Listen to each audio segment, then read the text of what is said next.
itu gambaran kenapa sih Undang-Undangnya 83, tapi kok mulai berlakunya di 85.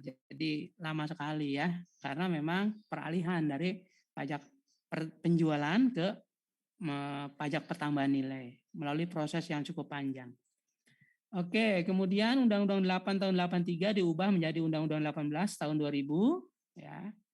Ya, ada beberapa hal yang diubah di sana, nanti teman-teman coba perhatikan saja nanti. Kemudian Undang-Undang nomor 42 ya, mengubah Undang-Undang nomor 18. Nah, di Undang-Undang 82 sebetulnya ini Undang-Undang PP terakhir ya saat ini. Tapi beberapa pasal di Undang-Undang 42 ini itu diubah oleh Undang-Undang Cipta Kerja, Undang-Undang nomor 11 ya. Nah, yang diubah hanyalah di pasal 1A, 4A, 9 dan 13. Jadi pasal 1A, 4A, 9 dan 13 yang ada di Undang-Undang 42 dan sebelumnya itu jadi nggak berlaku ya. Jadi yang kita berlakukan adalah di Undang-Undang Cipta Kerjanya, khusus untuk pasal 1A, 4A, 9 dan 13. Pasal-pasal lainnya bagaimana Pak? Kita menggunakan Undang-Undang PPN. Jadi kita belajar PPN itu jadi dua undang-undangnya ya teman-teman, Undang-Undang PPN dan Undang-Undang Cipta Kerja gitu. Ya kemarin juga teman-teman ketika belajar PPH juga seperti itu sama kan? Ya sama seperti itu. Karena PPH juga diubah di pasal 111 Undang-Undang Cipta Kerja ya. Kalau PPN di pasal 112. Teman-teman kemarin udah belajar Cipta Kerja kan waktu PPH? Halo? Yuk komen. Sudah belum? Sudah, Pak. Sudah ya? Oke. Oke, jadi kita nanti teman-teman coba ya selama pembelajaran saya nanti coba buka Undang-Undang 42-nya ya. Sama pasal 1A, pasal 4A, 9, 13 Undang-Undang Cipta Kerjanya. Kira-kira nanti pembahasannya nggak jauh dari situ. Oke, itu dasar hukum ya. Jadi yang kita pelajari di PPN ini sekali lagi Undang-Undang 42 dan sebelumnya plus Undang-Undang Cipta Kerja khusus untuk pasal 1A, 4A, 9 dan 13. Oke. Nah, baru kita masuk PPN ya. Belum masuk PPN. Ya. Kenapa sih diubah? Ya, kenapa sih diubah, Pak? Dari pajak peredaran atau PPN kecil menjadi PPN besar gitu ya. Nah, tentunya alasan perubahan ini adalah agar ya pemungutan pajaknya lebih efisien dan yang paling penting adalah tidak menyengsarakan masyarakat yang membayar pajak. Ya. Karena apa? Di pajak peredaran dan di PPN kecil itu menimbulkan cascading effect. Cascading effect itu ini ya, double taxation lah. Ya, misalnya begini teman-teman ya. Ketika pabrikan menyerahkan ke distributor misalnya 10 juta nilai barang 10 juta, dia memungut PPN kecil 10% misalnya 1 juta dia ya kan memungutnya. Jadi si dealernya ini, si distributornya ini membayar 11 juta kan. Nah yang 1 jutanya disetorkan ke kas negara langsung oleh si pabrikan. Kemudian si distributornya menjual ke toko-toko kecil ya. Dia kan tadi udah ngeluarin 11 juta tuh kan. Berarti dia cari untung lah. Misalnya 12 juta dia jual. Gitu kan? Nah, maka dia akan memungut PPN ke toko kecil itu 1.200.000. Nah, toko kecil itu tadi akan membayar PPN-nya kan 12 tambah 1,2 13.200.000. Nah, 1,2-nya disetorkan ke kas negara. Nah, kemudian toko kecil menyerahkan taruhlah 15 juta kepada si konsumen akhir ya. Maka dia akan memungut 10%, 1,5. Berarti konsumen akan membayar 1.650 ya kan. 1.650. Nah, 1.500.000-nya disetorkan ke kas negara. Jadi kalau teman-teman perhatikan ya, teman-teman perhatikan itu ada pajak dalam pajak. Kalau dia di PPN kecil atau di pajak peredaran. Ya. Tetapi kalau di PPN besar atau pajak pertambahan nilai, ini dia menggunakan invoice method. Atau kalau teman-teman pernah mendengar PK dikurangi PM. PK itu pajak keluaran, PM itu pajak masukan. Ya, nanti ada penjelasannya ya. Nanti ada kira-kira bagannya. Apa sih itu PK? Nah, PK itu adalah pajak. Jadi gini, pajak keluaran. Jadi ketika si suatu entitas, taruhlah misalnya pabrikan mengeluarkan barang, artinya menjual, ya kan? Menjual. Nah, pajak atas penjualan itu dia memungut kepada si pembelinya 10%. Nah, itulah PK. Ya. Kemudian distributor kan tadi membayar kan kepada si pabrikan. Yang membayar pajaknya kan si distributor. Nah, distributor itu ada dia punya PM namanya, pajak masukan. Jadi atas transaksi yang 10 juta dari pabrikan ke distributor, 10 juta misalnya, pajak keluarannya 1 juta, pajak keluarannya bagi si pabrikan, bagi si eh, distributornya itu merupakan pajak masukan. Kebayang ya? Itu gambarnya seperti itu. Halo nih, coba komen jujur nih. Udah pernah mendengar belum PKPM, konsep PKPM? PK kurangi PM.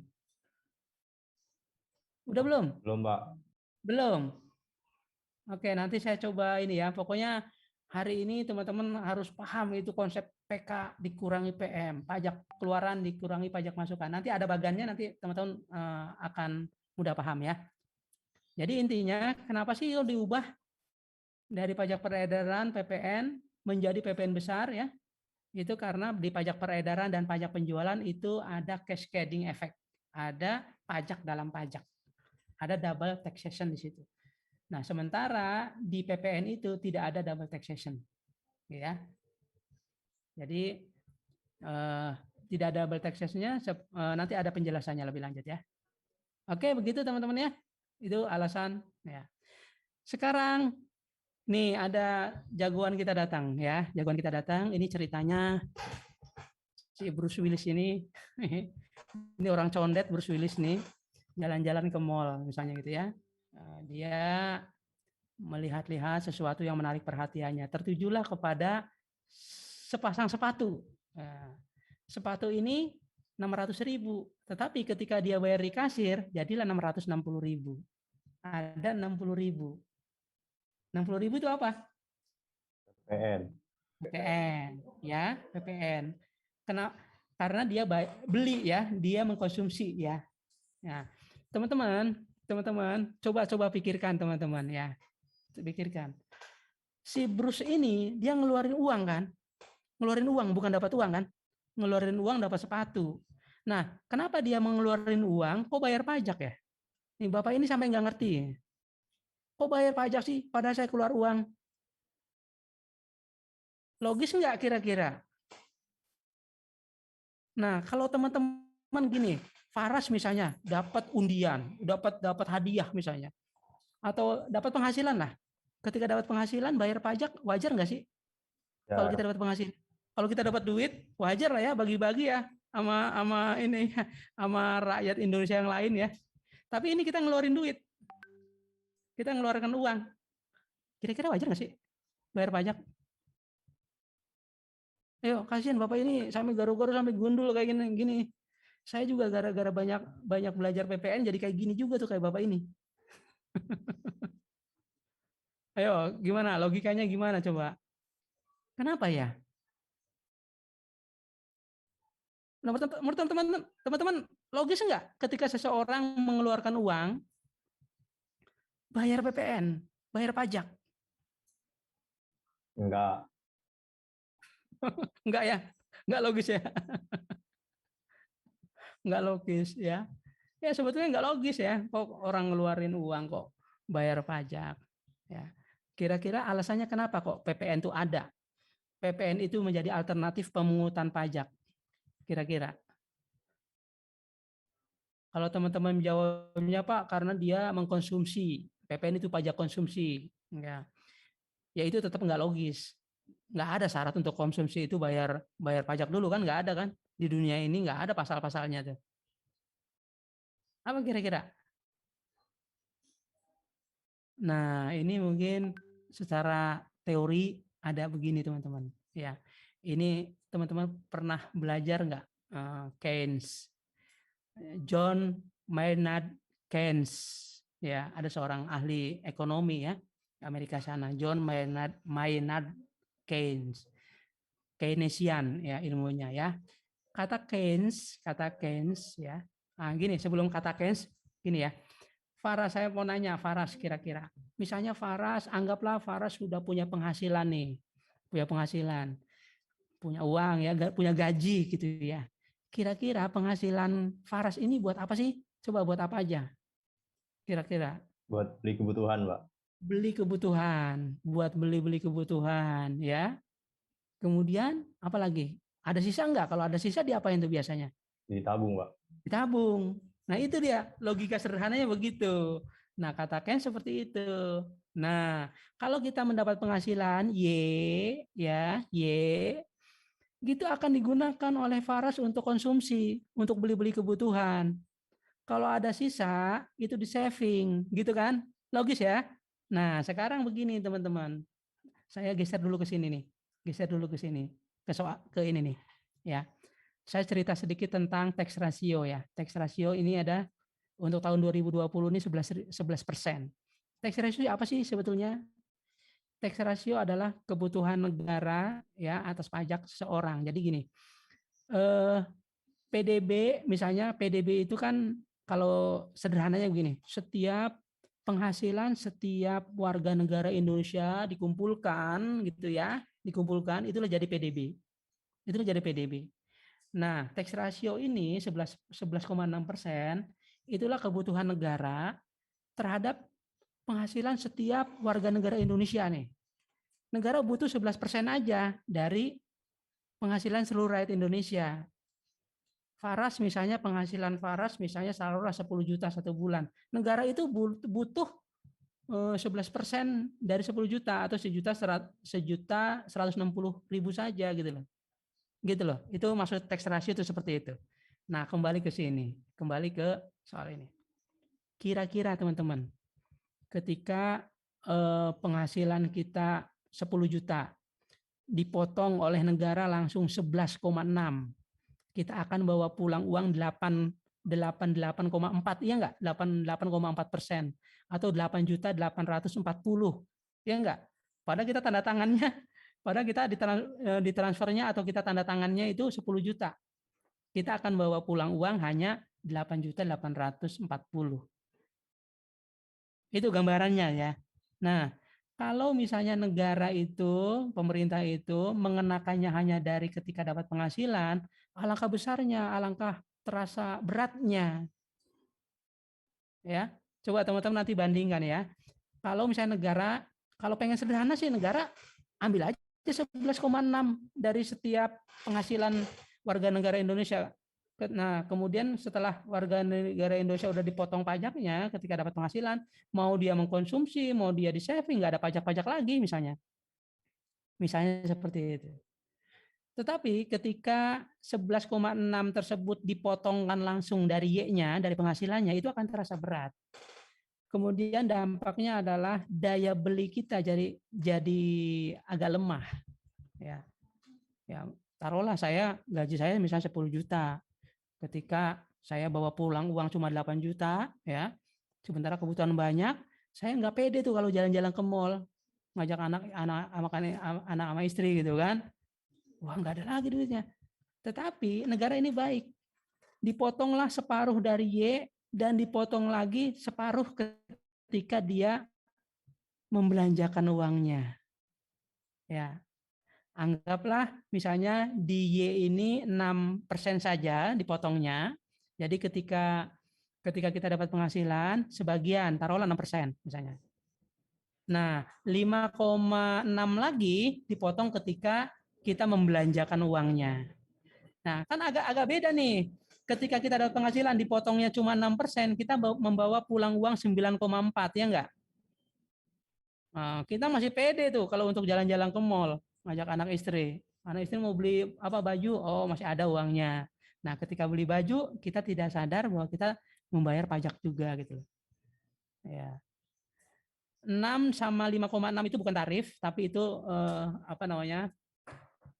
perbandingan antara penerimaan PPH dibandingkan penerimaan pajak seluruhnya dengan PPN terhadap pajak seluruhnya. Anggapannya seperti itu ya. Kebayang ya? Jadi teman-teman, negara ini akan kejam sekali ketika hanya mengenakan DIY.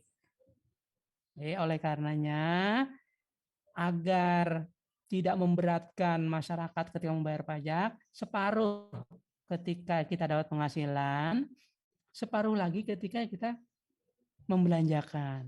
Nah, dampaknya apa? Ketika separuh-separuh, daya beli kita kuat. Kalau daya beli kita kuat, kita mampu membeli. Ketika kita mampu membeli, sektor perekonomian gue jalan, pabrik-pabrik jalan terus kan gitu ya? Ya enggak? Pabrik-pabrik jalan. Beda kalau misalnya daya beli kita lemah, pabrik terus menghasilkan barang, nggak ada yang beli. Pabrik lama-lama tutup, bangkrut. Pabrik bangkrut, nggak ada lagi PPH-nya. PPH dari pabrik-pabrik itu. Kan gitu ya? Kebayang ya teman-teman ya? Mengapa sih ada PPN? Ya. Jadi itulah teknik negara ketika mengumpulkan penerimaannya, tidak, walaupun kebutuhannya 11,6, nah 11,6 itu tidak saklek langsung dari penghasilan, ya, dibagi dua ketika dapat penghasilan dan ketika membelanjakan. Total general dari pajak atas Y dan pajak atas C ini itu 11,6 gitu loh. Gitu ya. Nah, Pak, Bapak tadi nyinggung Y dan CS-nya bagaimana? Nah, alhamdulillah di negara kita belum ada tuh pajak atas saving. Yang ada atas saving kita dapat bunga, baru dapat pajaknya, kan gitu, ada pajaknya kan. Jadi pajak atas bunganya. Bunga itu kan penghasilan. Jadi bukan berarti pajak atas saving.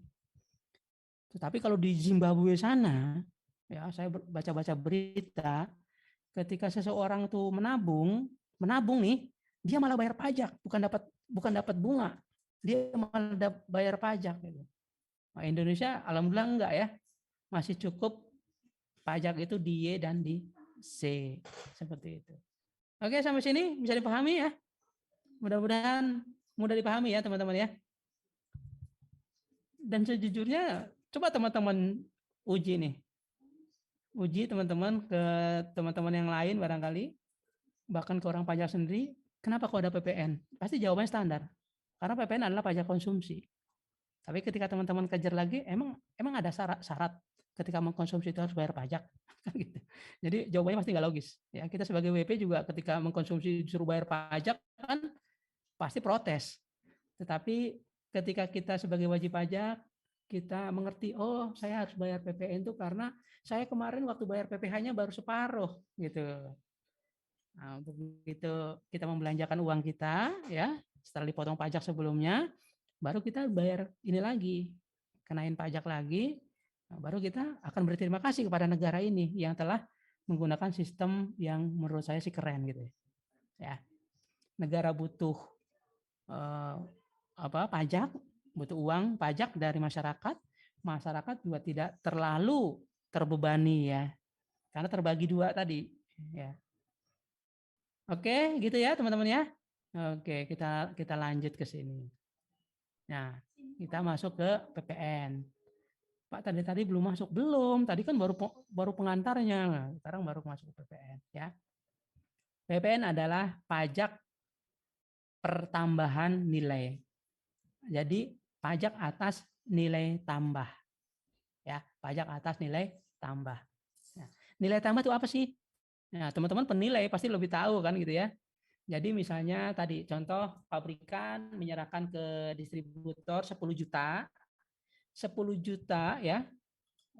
Kemudian ketika distributor ini menjual ke toko-toko barangkali, dia kan ada biaya nih, ada tambahan biaya. Selain tadi uang 10 juta tadi sebagai modal awal kan gitu ya. Ada biaya. Kemudian di samping biaya, dia juga ada margin atau keuntungan kan gitu yang diharapkan. Gitu ya. Jadi 10 juta dia modal pembeliannya, misalnya kemudian biayanya 500.000 barangkali, keuntungan yang dia harapkan misalnya 1 juta misalnya gitu. Atau biar gampang hitung-hitungannya, biaya keuntungan yang dia harapkan adalah 15% dari modal awal, berarti 1,5 juta. Jadi harga barang dia menjadi 12 juta, begitu ya. Begitu ya.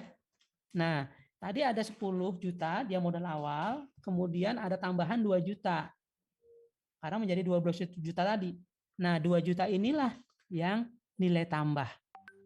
Tambahan nilai dari angka 10 juta tadi. Kebayang ya, teman-teman ya? Sekali lagi ya, dia beli, si perusahaan distributor ini beli 10 juta nih dari pabrikan, dari pabrik. Nah, untuk menjual yang 10 juta ini, yang nilai barang 10 juta ini, si distributor ini memerlukan biaya, barangkali biaya angkut, biaya packing barangkali, ya, 500.000 misalnya. Kemudian dia mengharapkan margin keuntungannya 1,5 juta. Berarti nilai tambahnya adalah 2 juta kan? 500 tambah 1.500.000. Nah, harga pokoknya dia 10 juta ditambah 2 juta, jadilah 12 juta dia jual. Dia beli 10 juta, dia jual 12 juta, maka nilai tambahnya adalah 2 juta. Seperti itu ya. Nah, PPN dikenakan atas 2 jutanya, teman-teman. PPN dikenakan atas 2 jutanya. Bukan atas 12 jutanya. Loh, Pak, kan ketika dia menjual ke toko 12 juta, dia akan memungut 10% dari 12 juta, iya enggak? Iya, betul. Dia memungutnya 1.200.000, 10% dari 12 juta tadi. Tetapi dia akan mengurangkan dengan pajak masukan yang ketika dia membeli 10 juta tadi kan dia membeli 10 juta kan dia bayar 1 juta tuh. Kebayang ya? Nah, jadi yang disetor ke kas negara adalah 1.200.000 dikurangi dengan 1 juta. Berarti cuma hanya 200.000. 200.000 adalah 10% dari nilai tambah. Ya, karena PPN dikenakan hanya atas nilai tambah. Sepertinya ada gambaran. Nah, ini dia nih. Nah, ada gambarannya seperti ini biar lebih clear. Nah, ini misalkan ada industri kulit. Kemudian menyerahkan kepada industri sepatu. Ya. Jadi industri sepatu ini beli kulit gitu ya. Industri sepatu menyerahkan ke pedagang besar. Pedagang besar menyerahkan ke pedagang eceran atau toko-toko ya. Pedagang eceran baru ke konsumen. Begitu ya gambarannya. Pak, industri kulit beli lagi Pak bahan kimia Pak. Beli lagi mesin-mesin Pak. Iya betul, tetapi kalau makanya saya kotakin nih, ya kalau enggak ini dibuka kotaknya pasti akan ke sini terus. Industri kulit beli tadi, industri kulit kan membeli apa? Membeli bahan kimia barangkali ya. Bahan kimia juga beli ke pabrik kimia membeli apa lagi macam-macam, kan gitu kan? Gak bakal selesai. Maka saya batasi lah, saya kotakin. Oke lah kita mulai dari industri kulit lah, anggap seperti itu. Industri kulit menyerahkan ke sepatu, industri sepatu menyerahkan ke pedagang besar, ya berupa sepatu pasti kan. Kemudian pedagang besar menyerahkan ke pedagang eceran dan pedagang eceran akhirnya menyerahkan ke konsumen. Teman-teman akan coba perhatikan, tadi di awal saya menyebutkan bahwa PPN adalah pajak konsumsi. Kira-kira dari gambaran ini, siapa sih yang mengkonsumsi teman-teman ya? Pada akhirnya siapa yang mengkonsumsi sepatu tersebut? Konsumen. Konsumen, ya, konsumen. Nah, nanti dari bagian ini akan ditunjukkan bahwa PPN itu adalah pajak atas konsumsi saja yang dikonsumsi oleh konsumen gitu loh. Oke, gambarannya begini ya. Industri kulit misalkan menyerahkan 50.000. Misalkan. Pak murah amat. Nah, itu kan nilai angka gitu ya. Mau 50.000, mau 5 juta saya bisa aja kan gitu. Anggaplah seperti itu sederhananya. Industri kulit menyerahkan 50.000 ke industri sepatu berupa kulit ya. Kemudian oleh industri sepatu dibuatlah sepatu. Kemudian sepatu itu diserahkan ke pedagang besar, distributor. 120. Oke. Pedagang besar menyerahkan kepada pedagang eceran 160. Ya, ini kelihatan ya dari sini ada nilai tambahnya ya. 50 ke 120 kan nilai tambahnya 70. 120 ke 160 nilai tambahnya kan 40 kan gitu ya. Kemudian pada akhirnya pedagang eceran menyerahkan ke konsumen 175.000. Ya, ada nilai tambah berapa? 15 ya. 15.000 kan gitu. Nah, teman-teman perhatikan, ini nilai yang dibayar oleh konsumen adalah 175. Kalau 10%-nya PPN, 10%-nya berarti berapa nih? 17.500 ya. 17.500 yang nanti akan disetor ke kas negara. Kita cek bener nggak ya? Oke, ketika industri kulit menyerahkan ke industri sepatu, dia akan memungut 10% dari 50, berarti 5.000 ya. Ya, 5.000 mungut PPN. Karena PPN tarifnya sederhana, 10%. Jadi nanti industri sepatu ini akan membayar 50.000 plus PPN, berarti 55.000. Nah, 5.000-nya ini akan dibayar, akan disetorkan ke kas negara ya. Dianggap ini nggak ada pembelian lah di sana, nggak ada pembelian apa-apa karena udah saya kotakin gitu ya. Oke. Kemudian industri sepatu menyerahkan senilai seharga 120 ke pedagang besar. Maka industri sepatu memungut PPN berapa? Yuk komen. 12.000. 12.000. Ya, 10% dari 120, 12.000. 12.000. Apakah 12.000 ini disetor ke kas negara? Tidak. Kalau PPN kecil, ini memang 5.000 ini disetor ke kas negara, 12.000 ini disetor ke kas negara, dan seterusnya ya. Ada double taxation. Kalau ini enggak. Kenapa enggak? Karena angka 5.000 ini, angka 5.000 yang dibayar oleh industri sepatu, ya. Industri sepatu kan bayar 5.000 ya. Iya teman-teman ya. Ketika dia membeli kulit ya. Nah, ini adalah PM, pajak masukan yang dibayar oleh industri sepatu. 12.000 ini adalah PK, pajak keluaran yang dipungut dari pedagang besar atau pajaknya pedagang besar. Nah, oleh karenanya PK dikurangi PM, PK-nya 12. 12 nih uangnya siapa nih, teman-teman? 12.000 uangnya siapa nih? Uangnya pedagang besar. Nah, uangnya industri sepatu berapa? 5.000 kan? Ya, 5.000 adalah pajak yang sudah dibayar oleh ini. Jadi sisanya 7.000 masuk ke kas negara. Belum ya. Jadi teman-teman perhatikan, walaupun industri sepatu ini memungut 12.000, tetapi yang disetorkan ke kas negara hanya 7.000. Kenapa? Karena 5.000-nya sudah dia setorkan melalui industri kulit ketika dia membeli kulit. Kebayang ya? Sekali lagi, yang kuning 12.000 ini adalah PK, 5.000 ini adalah PM, industri sepatu ya. Kita bicara industri sepatu. Nah, Pak, di industri kulit kok nggak ada PM-nya? Nah, tadi udah saya sebutkan. Sebetulnya ada, cuma kalau misalnya saya perpanjang ke sini, ya nggak selesai-selesai. Ya, kita anggap mulailah dari sini.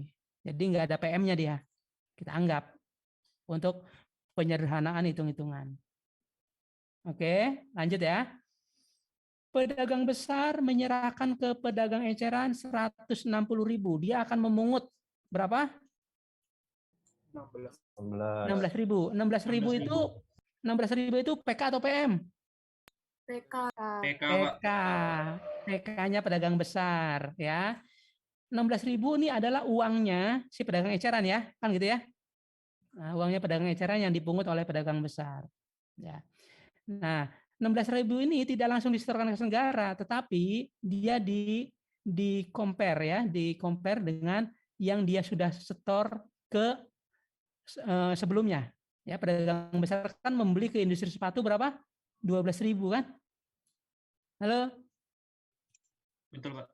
Ya, 12.000 adalah PM-nya industri sepatu, PK-nya industri sepatu, tapi PM-nya si pedagang besar.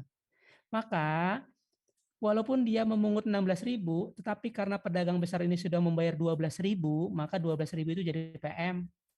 PK dikurangi PM tinggal 4.000. Nah, 4.000 yang disetorkan ke kas negara. Plung gitu kan. Nah, begitu juga ketika pedagang eceran menyerahkan ke konsumen, ya, dia akan memungut ke konsumen 17.500. Ini 17.500 nih uangnya konsumen ini. Uangnya pedagang eceran yang sudah setor kas negara berapa? 16.000. 16.000. Iya jadi PM. Sisanya tinggal 1.500. Plung masuk ke kas negara. Jadi kalau dihitung-hitung nih ke kas negaranya berapa masuknya? 5.000 tambah 7.000, 12.000, 12.000 tambah 6 tambah 4, 16.000, 16.000 tambah 1.500. 17.500. Ya kan? Sesuai dengan pajaknya konsumen. Nah, dari sini tampak jelas bahwa PPN adalah pajaknya atas konsumen, bukannya pajaknya atas industri-industri atau pedagang-pedagang ini. Ya. Jadi dari skema ini kelihatan ya bahwa industri kulit, industri sepatu, pedagang besar, pedagang eceran bayar PPN nggak sih? Enggak ya. Dia cuma nalangin di awal. Halo? Ya enggak? Iya, Cuma nalangin dulu gitu. Nalangin dulu. Dia bukan bayar pajak, bukan bayar PPN. Cuma nalangin. Karena yang akan membayar PPN adalah konsumen akhir. Oke, clear sampai sini? Clear, Pak. Oke, clear. Tapi saya pengen ulang. Saya pengen minta absen 1 menjelaskan. Absen 1 siapa? Saya, Pak. Iya. Wih, ada ketua DPR. Takut saya sama ketua DPR. Yuk, Mangga, silakan Puan. Jelaskan. Dari sini dulu jelaskan. Saya kepengen teman-teman paham ya. Yuk. Jadi yang 50.000, 120.000, 160.000, dan 175.000 merupakan harga yang diberikan oleh setiap Tingkatan. tingkatan. Ya, oke. Nah, dari industri kulit ke industri sepatu, itu kan nanti bakal ada PPN sebesar 10%. Jadi ada 5.000. Ya. Nah, 5.000 ini nantinya akan masuk ke kas negara. Terus dari industri sepatu itu menjual 120.000 ke pedagang besar. Dengan PPN juga 10%, itu jadi 12.000. Nah, tapi yang masuk itu adalah PK dikurang PM, di mana 12.000 ini merupakan PK dan 5.000 merupakan PM. Jadi yang kas masuk ke negara itu cuma 7.000. Selanjutnya, pedagang besar akan menjual ke pedagang eceran sebesar 160.000 dengan PPN-nya 16.000. Nah, 16.000 ini merupakan PK dari pedagang besar dan PM-nya itu yang 12.000. Jadi yang masuk adalah 4.000.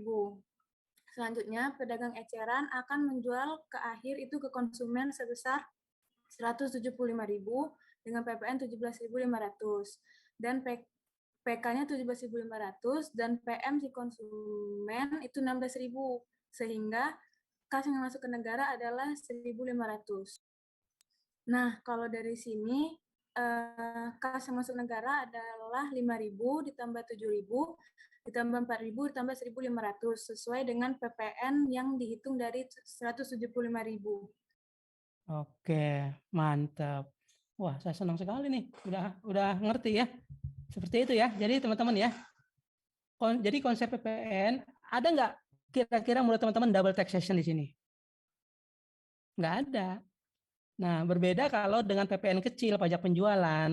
Pajak penjualan ini 10% 50.000 ya. Nah, 10% 5.000 masuk kas negara. Ini 120 berarti 12 ini masuk kas negara. Ini masuk kas negara, ini masuk kas negara. Coba perhatikan, dari angka 12 ini berarti ada PPN dalam PPN. Karena apa? Di angka 120 ini PPN-nya pasti masuk ke dalam angka sini. Ya enggak? Begitu juga di angka 160 ada bagian PPN di sini nih. Nah, jadi ada PPN dalam PPN kecil gitu ya.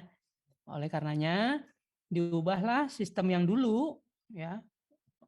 Kalau orang dulu sih menyebutnya sistem jahiliyah. Karena memang ini karena memang dulu negara juga lagi butuh uang banyak untuk mulai pembangunan ya barangkali ya. Jadi model pajak penjualan yang digunakan sehingga negara bisa mendapat lebih banyak gitu kan. Nah, sementara kita sudah mulai modern ya, kita juga pengen istilah kata melakukan pemungutan pajak itu lebih beradab gitu ya, lebih adil. Nah, kita beralih menggunakan PPN. Begitu ya teman-teman ya. Oke, sampai sini ada pertanyaan? Sampai saya ngecek sedikit ini portalnya. Ini udah ada nih mulainya. Oke, sambil saya memproses ini dulu sebentar. Ini host. Bentar ya, saya ini dulu ya. Bentar teman-teman. Claim host. Saya udah lupa nih claim host gimana nih. Oh iya, claim host. Claim host. Siapa mau di ini? Apa namanya lumayan nih? Siapa yang pengen di apa? Jadi recorder? Ya. Alif. Allow record. Oke, silakan Alif. Ya, silakan Alif. Recording in progress. Ya. Oke, sambil ini teman-teman, saya hanya beberapa slide lagi. Nah, teman-teman, bisa ya buka undang-undang PPN? Bisa buka nggak? Bisa ya. Nah, kalau gitu bisa ya. Coba sambil dibuka undang PPN-nya, saya akan menjelaskan lebih lanjut ini terkait dengan ini. Ya, legal karakter. Kalau ini kan udah tadi ya, udah paham ya yang ini ya. Yang ini udah paham ya. Yang ini udah paham. Sekarang kita masuk ke sini. Nah, legal karakter PPN. Nah, ini dia. Ya. Jadi intinya teman-teman, PPN ini tidak lepas dari dasar negara kita Pancasila, kemudian undang-undang. Nah, ini pilar-pilarnya nih. Sehingga terbentuklah itu PPN. Ya. Kalau nggak begini, itu bukan PPN gitu loh. Mestinya kan gitu ya. Nah, di sini pertama PPN adalah pajak tidak langsung. Pajak tidak langsung. Kalau PPH kemarin pajak langsung, gitu ya teman-teman ya. Teman-teman sudah belajar PPH adalah pajak langsung. Apa bedanya pajak langsung, pajak tidak langsung, teman-teman? Halo?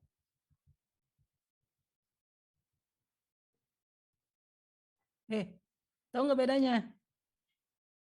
Langsung dibayarkan wajib pajak, Pak. Kalau Langsung, PPH kan, iya. ya, PPH Misalnya, itu langsung gitu, Pak. Jadi yang punya penghasilan langsung membayar. Tapi oke. kalau PPN kan objeknya itu konsumen ya, Pak. Iya. Tapi yang bayar tuh nggak langsung dari Bukan konsumennya, ya. Oke, betul ya. Jadi PPN itu pajak tidak langsung. Jadi dari bagian tadi yang membayarkan PPN nih, sorry nih, saya kembali ke sini. Ya, yang membayarkan PPN-nya konsumen siapa sih? Pedagang eceran, iya kan? Iya enggak? Pedagang eceran. Nah, kemudian pedagang eceran kan dipungut tuh PPN-nya tuh. Nah, yang membayarkan PPN-nya ketika dia membeli barang, siapa sih? Ya pedagang besar gitu loh.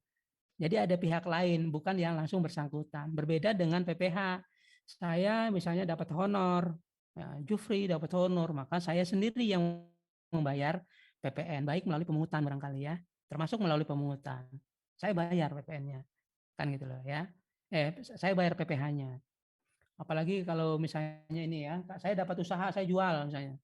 Saya jualan dapat keuntungan, nah keuntungannya itu saya hitung, saya harus bayar pajak sekian, saya sendiri yang bayar.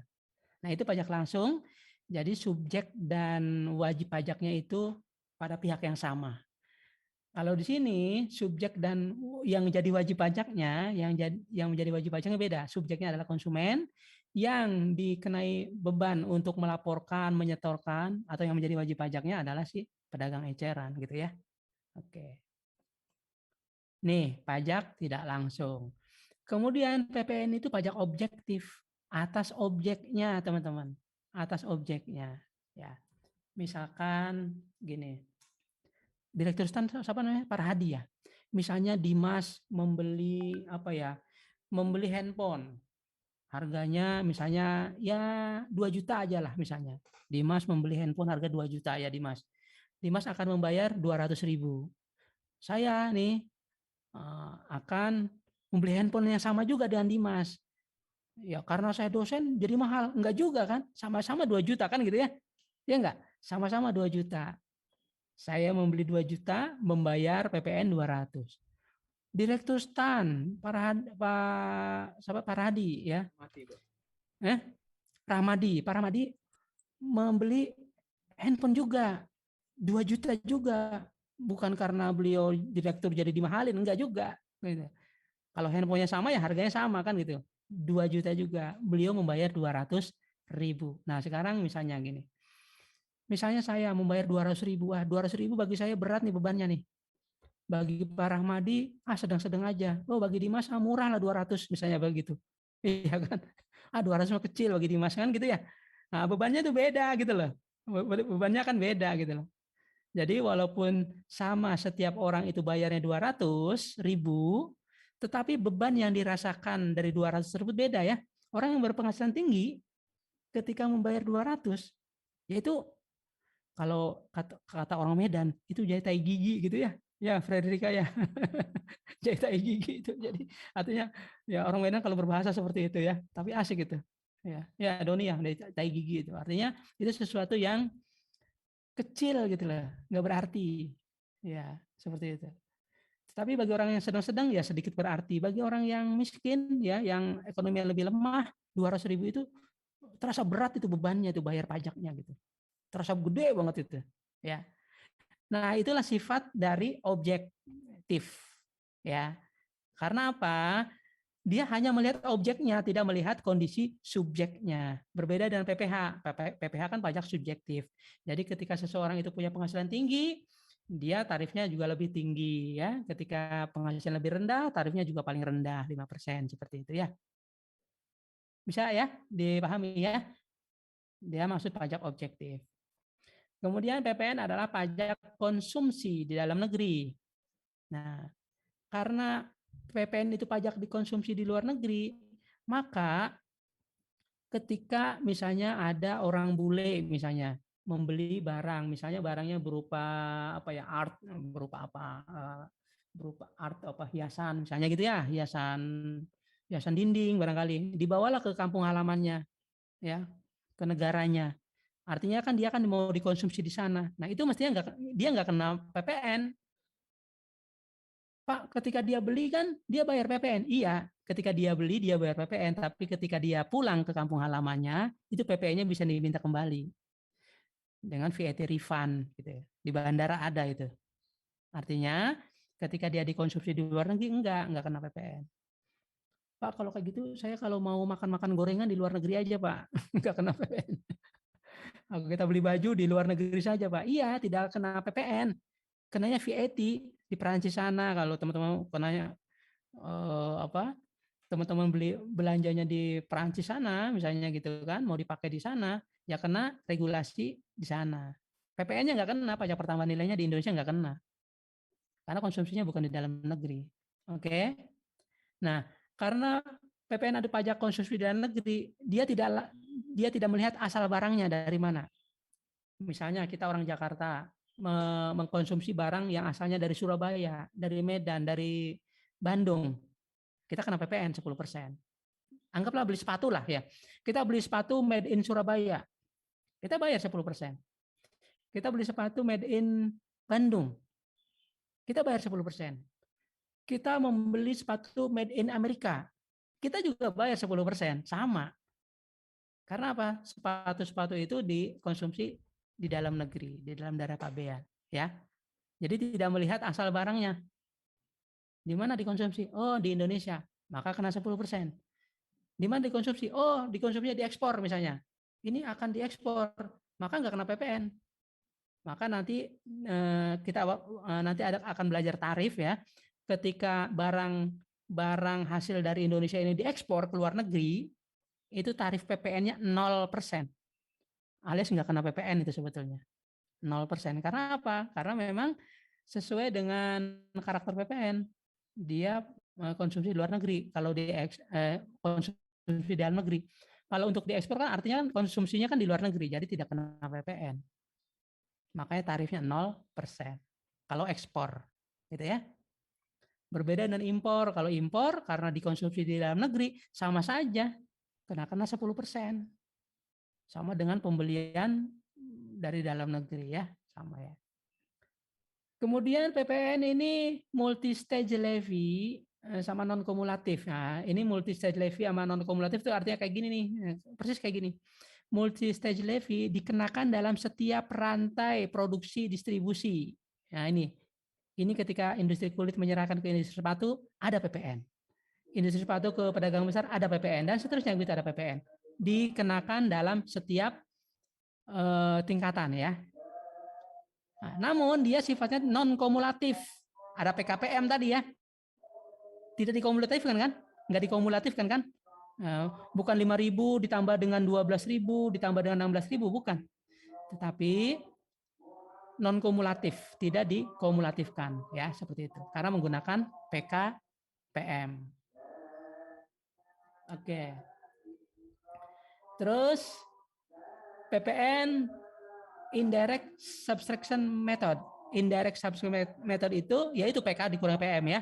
Jadi kita dikenain dari penyerahan ini dikenain PPN dulu ya, PK, kemudian dikurangi dengan pajak ketika dia membeli yaitu PM.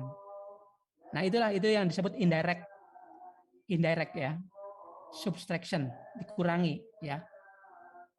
Indirect. Jadi nilai tambahnya itu teman-teman, nilai tambahnya itu modelnya pakai indirect. Jadi bukan begini ya teman-teman ya. Misalnya 50.000 dia modalnya 50.000, jual 120, berarti ada 70.000. Langsung 10% dari 70. Ya, dari selisih nilai tambah. 120 ke 160 ada 40. 10% dari 40, bukan itu. Nah, itu yang disebut direct. Tapi kalau indirect, itu PPN-nya dulu. 50, berapa sih PPN-nya? Oh, 5. 120, berapa sih PPN-nya? Oh, 12. Maka dikurangi itu, indirect subtraction method. Gitu ya. Kalau yang disebut direct itu, ya langsung selisihnya nilai tambahnya, dikali langsung 10%. Tetapi kalau indirect itu, dia tidak langsung ke nilai tambah, tetapi berapa dulu PPN-nya, berapa pajaknya dulu. Pajak keluaran dikurangi pajak masukan, selisihnya baru itu yang disetor ke kas negara. Ya, itu maksud dari indirect subtraction method.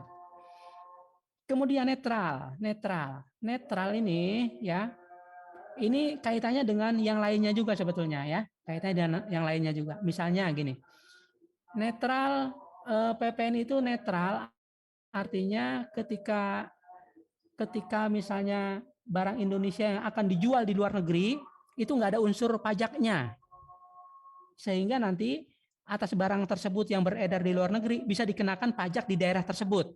Kebayang nggak? Ya. Nah, caranya bagaimana? Ya tadi dengan memberikan ketika ekspor itu 0% misalnya. Ya, ketika ekspor itu 0%, maka ketika si perusahaan ini mengekspor barangnya ke luar negeri itu nggak ada unsur PPN, sehingga nanti bisa tax authority-nya negara tertentu yang nanti akan yang mengenakan PPN-nya karena belum dikenain PPN, jadi tetap tidak ada double taxation ya. Kemudian netral berikutnya juga sama ketika lihat asal barang ya. Asal barangnya dari mana? Mau dari luar negeri, mau dari dalam negeri. Ketika dikonsumsi di dalam negeri, tetap sama-sama 10%. Jadi sifatnya netral ya. Tidak melihat asal barangnya. Yang penting dia dikonsumsinya di mana. Ketika dikonsumsi di dalam negeri, maka dari manapun barangnya, asal barangnya, tetap kenanya sama 10%. Oke. Clear? Bisa dipahami? Pak, izin bertanya, Pak. Silakan. Itu tadi, Pak, yang bagian PPN merupakan pajak objektif kan, PPN ini kan menggunakan tarif single atau tarif tunggal di 10%. Iya. Nah, jadi kan maksudnya itu dia regresif artinya itu walaupun objek pajaknya itu sama, di WP-nya itu walaupun dia penghasilannya tinggi ataupun rendah, dia tidak dibedakan gitu, Pak. Iya. Kenapa nggak dibuat multi tarif aja gitu, Pak? Soalnya kan untuk yang penghasilan tinggi sama rendah tadi kan Bapak bilang bebannya beda gitu. Iya. Bisa dikatakan apa nggak itu jadi ketidakadilan gitu, Pak? Oke. Nggak sih, Nah, Pak? ini sebetulnya itu karakter PPN. Karakter PPN itu seperti itu. Nggak adil ya, nggak adil dalam hal pembebanannya ya. Nggak adil. Tetapi nanti ya kita belajar PPNBM nanti.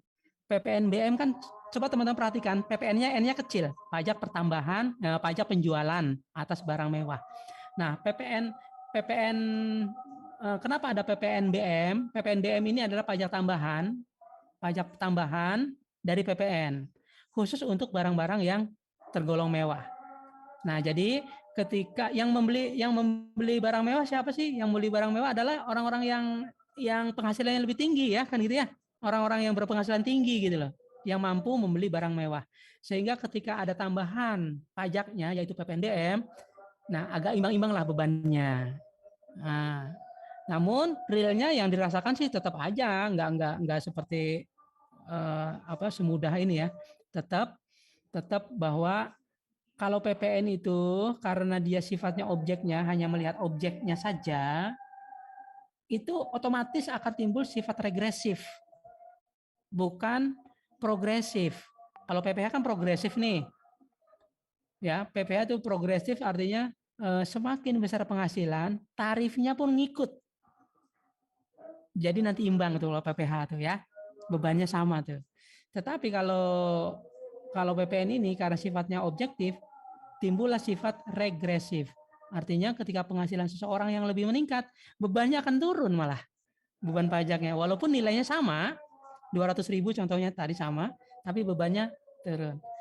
Nah, Nasrul nanya, kenapa Pak nggak dibikin kayak gitu Pak, progresif? Nah, kalau dibikin progresif itu bukan PPN. Itu bukan PPN. Nah, yang disebut PPN itu kayak gitu loh. Yang disebut PPN itu sifatnya kayak gitu. Iya. Ya mungkin teman-teman bertanya-tanya, ada nggak metode pemungutan yang lebih baik lagi? Ya saat ini yang paling bagus adalah seperti ini, Nasrul ya. Saat ini adalah seperti ini dengan kelebihan dan kekurangannya, ya. Nah terus mungkin teman-teman nanya juga Pak, kalau kita sudah tahu itu kekurangan itu, kenapa kok masih tetap pajak objektif Pak? Kan gitu ya. Mbok ya kita dibikin seperti tadi ya. Nah itu jadinya akan rumit lagi sistemnya. Cobalah misalnya kita berdua, Nasrul jalan-jalan ke mall, sama-sama beli baju. Nah kebetulan kan saya kan udah punya penghasilan, Nasrul belum. Jadi mungkin duitnya banyakan saya mungkin ya gitu ya. Sorry aja nih misalnya. Analoginya gini, saya jalan-jalan berdua sama Nasrul, jalan-jalan ke mall, beli baju yang sama kan gitu. Ketika membeli baju yang sama, ditanya dulu nih sama ininya, sama penjaganya, Pak penghasilan Bapak berapa? Sama Nasrul, penghasilan Masnya berapa? Ya akan repot lah kalau misalnya kita menanyakan seperti itu. Mengenakan pajaknya tarifnya berapa buat saya, buat Nasrul berapa? Coba bayangkan Nasrul, bagaimana rumitnya sistem.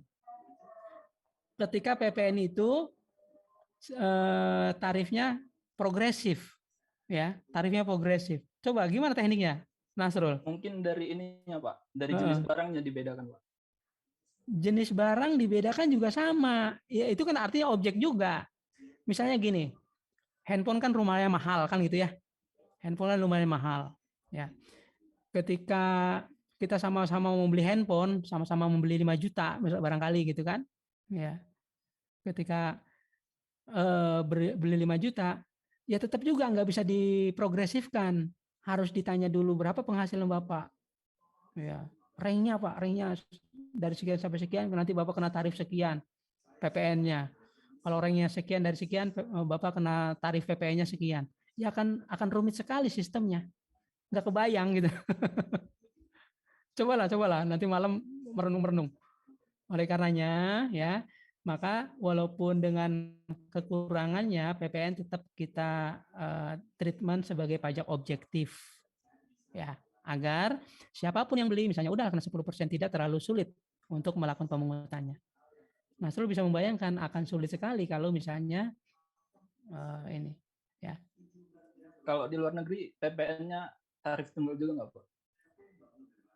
Di luar negeri di beberapa tempat ya, di beberapa tempat ada yang mengenakan PPN-nya tunggal ya, seperti di Belanda gitu, PPN-nya 21% gitu loh ya.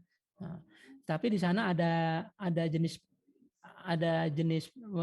dua jenis pajak tuh ya, dua jenis pajak, satu VAT, satu apa gitu ketika kita membeli gitu ya, ketika kita membeli barang. Jadi ketika membeli satu barang kita kena pajaknya 2. Nah, saya juga nggak tahu persis ya, nggak tahu persis ketika kita membeli barang di sana. Saya soalnya pernah ke sana waktu itu, loh kok saya membayar pajak ada dua tarif, 21% dan berapa sekitar 3 atau 5% kalau nggak salah. Nah, saya nggak tahu tuh 5%-nya apa. Tapi intinya di negara-negara mana-mana pun tarifnya tetap tunggal, cuma tidak 10%. Kita di Indonesia cukup kecil tuh 10%. Di Eropa sana itu di atas 20 tuh, teman-teman. Bahkan di negara mana sampai 30% tuh tarif PPN, tarif VAT. Iya. Gitu ya, Nasrul ya. Makasih, Pak. Oke, ada yang lain? Tanya, Pak. Silakan. Siapa ini? Andi, Pak. Andi, silakan Andi. PPN tadi kan pakainya indirect ya, Pak ya? Iya. Nah, kenapa sih kok nggak pakai direct aja, Pak? Kan kayaknya hasilnya pun sama kan, Pak? Iya. Kenapa kok nggak direct saja hasilnya kok sama? Kalau direct ya, nanti hitung-hitungannya jadi nanti tidak bisa menggunakan invoice method ya, tidak menggunakan invoice method. Ya, seperti ini ya. Misalnya tadi dia menjual, taruhlah yang industri sepatu, menjual 120 ya. Dia ada kalau direct kan hitung-hitungannya kan 70 ya. 70 10% 7 juta gitu kan. 7 juta gitu ya. 7 juta. 10% dari 7 juta. Nah, itu teknis untuk pengkreditannya yang sulit gitu loh. Bukan sulit lagi, sulit. Gimana cara mengkreditkannya? Ya. Jadi itu ada agak beda ini. Ini ada seorang ahli namanya Alan Tait. Saya punya bukunya ya, Alan Tait. Teman-teman cari lah ya, misalnya di Google namanya Alan Tait. Itulah dia yang ini ya, yang menginisiasi menggunakan indirect subtraction method. Jadi dia ada 4 hal yang dia sarankan untuk ini ya, untuk pengenaan PPN. Intinya 2, direct sama indirect. Ada indirect subtraction method, ada addition method. Kalau addition method itu dia berapa sih nambahnya? Misalnya gini, dari dia 50 juta akan menjual 120, itu harus ada kalau added ya, bukan subtraction. Itu komponennya apa sih? Bisa menjadi 70 itu komponennya apa? Dia harus dijabarkan. Kebayang nggak? Harus dijabarkan komponennya. Ya, ketika dijabarkan, ongkos angkut misalnya 10.000, packing 3.000, ini ongkos ini bensin BBM misalnya sekian. Alangkah ribetnya gitu. Alangkah ribetnya ketika kita menggunakan direct. Ya. Ya, alangkah menggunakan direct apalagi addition gitu ya. Direct addition method, direct subtraction method. Jadi kalau direct itu dia berapa berapa rupiah yang harus diperinci. Jadi akan sulit sekali teknisnya. Nah, dengan adanya indirect subtraction method, ini gampang. Ketika dia penyerahan, dia mungut berapa? Itulah PK. Ketika dia membeli, dia dipungut berapa? Itulah PM. Nah, PK digunakan PM, tinggal selisihnya. Seperti itu. Itu yang diserahkan negara. Gitu ya. Baik, terima kasih, Pak. Oke. Teman-teman, coba teman-teman ini cermati ini teman-teman, cermati ini. Ketentuan khusus di Undang-Undang PPN ada di pasal 16A, 16B, 16C, D, E, dan F. Coba teman-teman perhatikan dulu, ya, perhatikan dulu, dibuka deh, dibuka undang-undangnya. Kita sudah mempelajari karakter PPN. PPN tuh kayak gini gitu loh. Tetapi kalau teman-teman baca di pasal 16A, B, C, D, E, dan F, kira-kira sesuai dengan ini enggak? Coba ya, kita sambil ini ya. Teman-teman kalau ini di Ortex ya. Di Ortex ya. Kita masuk ke Undang-Undang nomor 42 saja. Ya. PPN. Ya. Teman-teman kalau cari aturan perpajakan ini di Ortex ya, gratis. Nih. Coba teman-teman cermati ini pasal 16. Ketentuan khusus. Oh, ketentuan khusus bukan ini ya kan? Nah. 16A adanya di ini 16A itu adanya di undang-undang sebelumnya. Ya.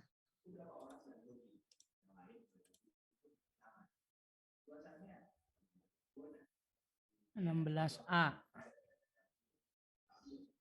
Oh. Sebentar.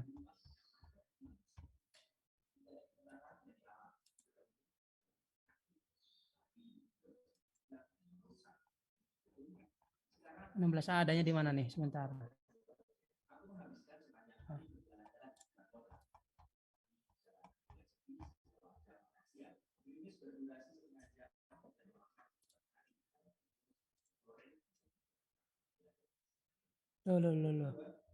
Sebentar. Salah.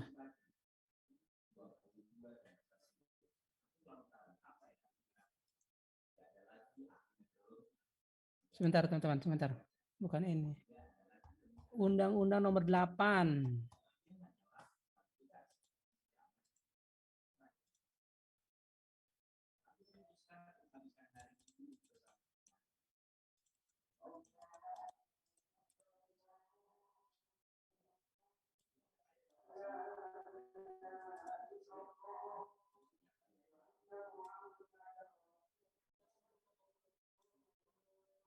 Oke, ini teman-teman ya. Pasal 16A adanya di Undang-Undang nomor berapa nih? Adanya di Undang-Undang nomor 11 tahun 94 ya. 16A. Coba cermati teman-teman. Ini bunyinya seperti ini. Kemudian 16B-nya ada di Undang-Undang nomor 42 ya, yang terbarunya ya. 16B, 16C, 16D, 16E, dan 16F. Coba cermati. 16B-nya ini bunyinya. Ini di Undang-Undang Cipta Kerja nggak diubah. 16C adanya di sini juga. 16C adanya di sini. Adanya di Undang-Undang, sebentar. Ini jadi undang-undangnya banyak ya teman-teman. Adanya di Undang-Undang 18. 16C-nya.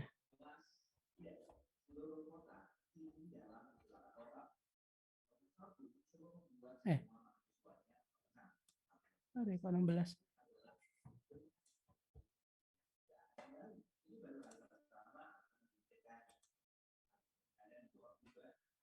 Ya.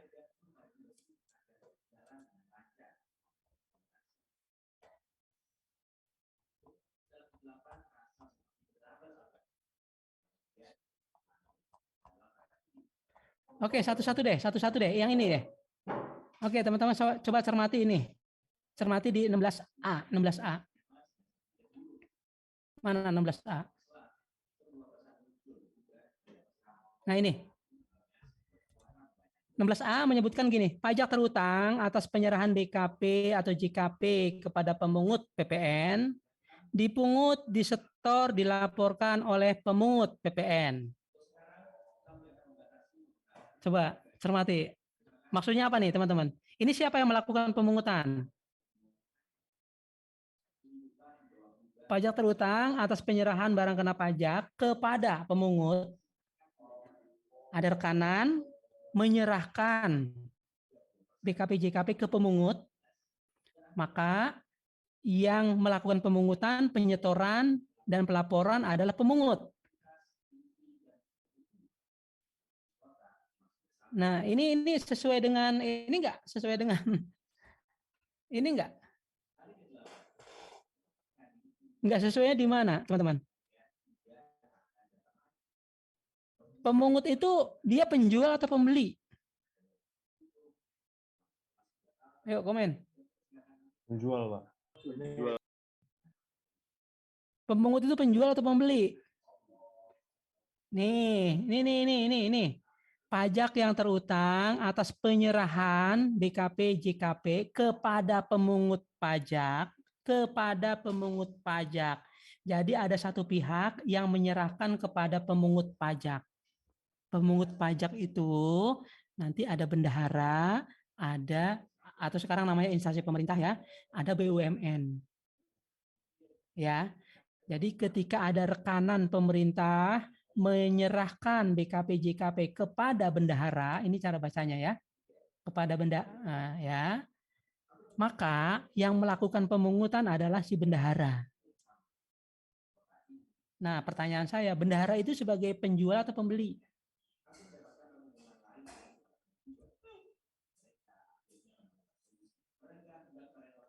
Nah, misalnya ada satu perusahaan, PT ABC, menyerahkan ATK, sejumlah ATK kepada bendahara PKN STAN. Oh, pembeli, Pak, pembeli. Pembendahara PKN STAN itu adalah pemungut PPN. Jadi pembeli ya. Ya. Nah, di 16A itu, teman-teman, kan disebutkan seperti ini. Pajak terutang ya, atas penyerahan BKP/JKP kepada pemungut PPN, maka nih PPN-nya dipungut, disetor, dilaporkan oleh pemungut. PT ABC menyerahkan BKP/JKP kepada PKN STAN, maka PPN-nya dipungut, disetorkan, dan dilaporkan oleh PKN STAN, bendahara PKN STAN. Gitu loh, itu bunyinya tuh, 16A. Gitu kan? Jadi PKN STAN ini, bendahara PKN STAN ini, sebagai pemungut PPN, dia penjual atau pembeli? Pembeli, Pak. Pembeli. Kalau dia pembeli, maka dia sesuai nggak dengan ini nih? Tadi kita belajar di sini kan, yang melakukan pemungutan siapa? Penjual atau pembeli nih? Penjual. Sementara di 16A yang melakukan pemungutan adalah pembeli. Maka pasal 16A itu tidak sesuai dengan ini karakter PPN. Di mana kira-kira yang tidak sesuainya? Ya di sini ya, pajak tidak langsung. Lah, tadi kan mestinya gini. Ketika industri sepatu menyerahkan ke pedagang besar, yang kena PPN siapa? Pedagang besar kan? Nah, pedagang besar dia kan dipungut. Jadi yang membayarkan dan menyetorkan ke kas negaranya adalah industri sepatu kan begitu ya. Nah, itulah ada konsep PPN pajak tidak langsung. Begitu teman-teman. Tidak langsung kan gitu ya. Tetapi kalau misalnya di bendahara tadi misalnya ya, PKN PT ABC menyerahkan ke PKN STAN. PKN STAN nyetor sendiri. Artinya dia tidak sesuai dengan karakter pajak tidak langsung, ya enggak? Setuju enggak? Iya, Pak. Iya kan? Karena artinya menjadi pajak langsung, ya enggak? PKN STAN yang punya menjadi subjek pajak, kemudian dia juga menjadi yang punya kewajiban untuk melaporkan, menyetorkan, kan gitu. Jadi jadilah pajak langsung. Nah, jadi tidak sesuai dengan karakter ini. Ya, itu 16A. Kalau 16B bunyinya seperti ini. Dengan peraturan pemerintah dapat diterapkan bahwa ya intinya ini ya. PPN tidak dipungut, di sini nih, 16B ini. PPN tidak dipungut sebagian atau seluruhnya atau dibebaskan untuk selamanya untuk kegiatan di kawasan tertentu, penyerahan BKP tertentu. Ya, ini jelas-jelas ada objeknya nih, ada objek PPN nih. Tetapi di sini disebutkan tidak dipungut, di sini disebutkan dibebaskan, ada fasilitas dibebaskan. Artinya dia tidak sesuai dengan pajak objektif kan? Dia ada objeknya.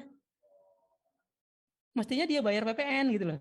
Tetapi ternyata menurut 16B dia dapat fasilitas. PPN-nya tidak perlu dipungut, PPN-nya dibebaskan. Artinya nggak bayar PPN. Padahal dia ada objeknya. Ya kan? Jadi dia tidak sesuai dengan pajak objektif. Ya enggak? Nah, ini udah mulai puyeng nih, memang sengaja sore-sore saya bikin puyeng. Ya kan? Nah, terus yang C ada di sini. Yang C adanya di sini. Yang C mana? 16C. Mana 16? Nah, 16C. Nah, 16C. PPN dikenakan atas kegiatan membangun sendiri yang tidak dalam kegiatan usaha orang pribadi atau badan yang hasilnya digunakan sendiri. Jadi 16C itu misalnya begini, misalnya Faras punya tanah ya kan. Kemudian Faras membangun sendiri, bukan berarti membangun sendiri itu menyangkul sendiri, ngebeton sendiri bukan, tapi memanggil tukang ya, kemudian dibayar. Nah, itu artinya membangun sendiri ya. Jadi bukan beli jadi rumah di perumahan, itu beda. Kalau membangun sendiri itu kita membangun dengan ini sendiri ya, maksudnya sumber daya sendiri lah. Jadilah bangunan. Itu harus bayar PPN tuh teman-teman. Itu namanya PPN KMS, kegiatan membangun sendiri. Oke? Nah, kenapa ketika Faras membangun bangunan yang punya sendiri dan itu ini digunakan sendiri bukan untuk dijual, itu tetap dikenakan PPN, ya? Itu dikenakan PPN. Nah, artinya ketika ada yang seperti itu di 16C, ini tidak sesuai dengan apa nih? Ya, tidak sesuai dengan pajak tidak langsung ya. Ya enggak? Kemudian tidak sesuai dengan objektifnya, pajak objektifnya. Ada enggak objeknya? Ada enggak penyerahan BKP-nya? Orang bangunan itu mau kita pakai sendiri kan gitu ya? Ya enggak? Enggak ada objeknya kan sebetulnya. Enggak ada yang dijual, enggak ada yang diserahkan. Ya. Tetapi di 16C yang seperti itu tetap harus dikenain PPN. Nanti kita minggu depan kita ini ya, kita belajar terkait dengan objek. Nah, jadi tidak sesuai dengan pajak objektif, tidak sesuai dengan pajak tidak langsung gitu kan. Intinya gini teman-teman, kalau teman-teman perhatikan di sini di pasal 16 ini menyebutkan adalah ketentuan khusus. Artinya negara juga menyadari bahwa ketentuan pasal 16A, 16B, 16C, D, E, dan F itu tidak sesuai dengan legal karakter PPN. Oleh karenanya, dalam Undang-Undang PPN itu dilokalisir menjadi pasal-pasal dalam ketentuan khusus. Artinya pasal-pasal yang nyeleneh, yang tidak sesuai dengan legal karakter utama dari PPN. Begitu teman-teman. Ya, coba teman-teman nanti pelajari sendiri ya. Selanjutnya 16C, 16D, 16E, 16F ya. Nanti nggak sesuai dengan ini nih. Pasti nggak sesuai dengan ini. Pak, kenapa kok nggak sesuai dengan itu? Tetap kita ini kan Pak ya. Ada pertimbangan lain. Contoh misalnya gini. Misalnya Faras membeli rumah di Pengembang 1 miliar misalnya gitu kan. Kan Faras harus membayar PPN 10% kepada pengembang tersebut, ya enggak?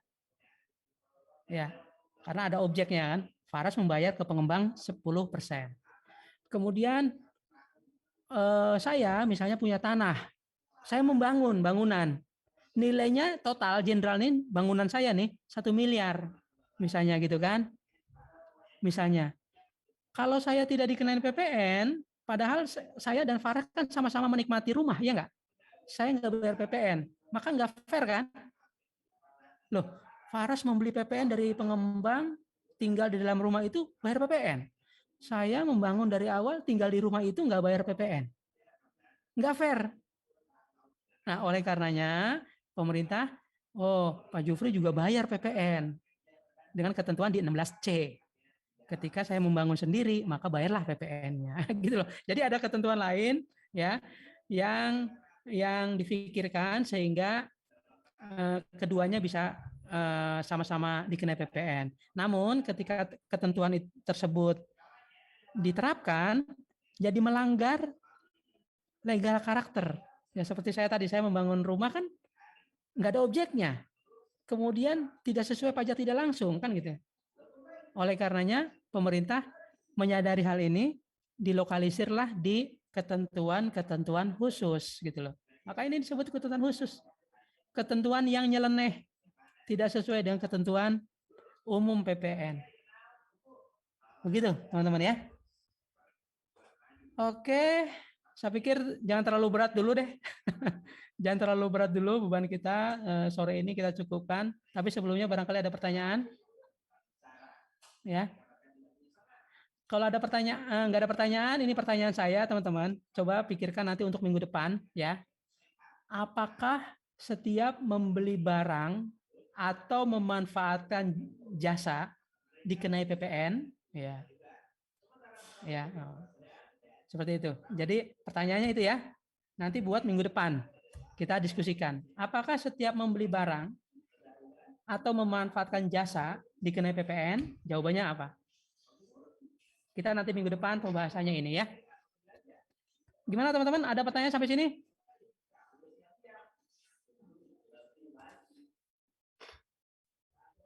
Oke, sambil saya beresin dulu ininya deh, portalnya dulu.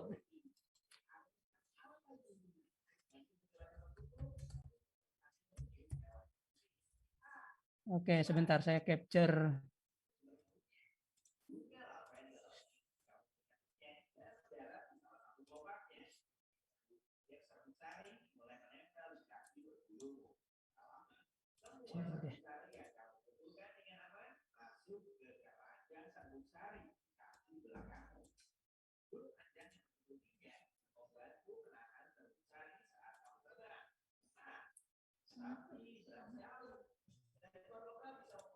Oke, teman-teman, silakan kalau mau bertanya.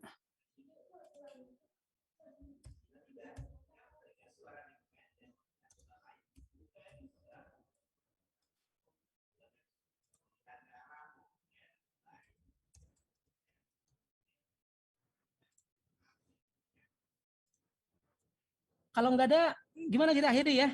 Silakan, masih ada waktu nanti teman-teman mempelajari lebih lanjut ya. Terutama di pertanyaan tadi terakhir, apakah setiap kita membeli barang, setiap kita memanfaatkan jasa, itu pasti dikenai PPN? Nah ya, nanti jawabannya minggu depan. Oke, kita akhiri dulu perjumpaan kita hari ini ya. Ini masuk semua ya teman-teman ya. Teman-teman masuk semua ya. Enggak ada yang tidak hadir ya, nanti biar administrasinya saya bereskan. Oke, saya akhiri ya teman-teman ya. Assalamualaikum warahmatullahi wabarakatuh. Jumpa kembali minggu depan. Tapi mungkin PIC saya nanti minggu depan juga Selasa saya udah ada jadwal. Nanti kita ini ya, WA-an ya, kira-kira kapan ya. Selama Oktober, mohon maaf nih teman-teman, Selasanya saya nggak bisa. Nanti pokoknya normalnya kembali kita di November, kita normal di jadwal semula. Tapi untuk selama Oktober nanti ya, tolong disesuaikan nanti kita WA-an ya, PIC. PIC saya Alif ya? Alif ya? Oke, ya Alif ya. Oke teman-teman, begitu ya. Kita jumpa kembali minggu depan ya. Assalamualaikum warahmatullahi wabarakatuh. Tetap sehat bagi teman-teman semua ya, bagi kita semua ya. Waalaikumsalam warahmatullahi Terima kasih, Pak. Terima kasih banyak, Pak. Makasih, Pak. Oke, saya end meeting ya for all ya.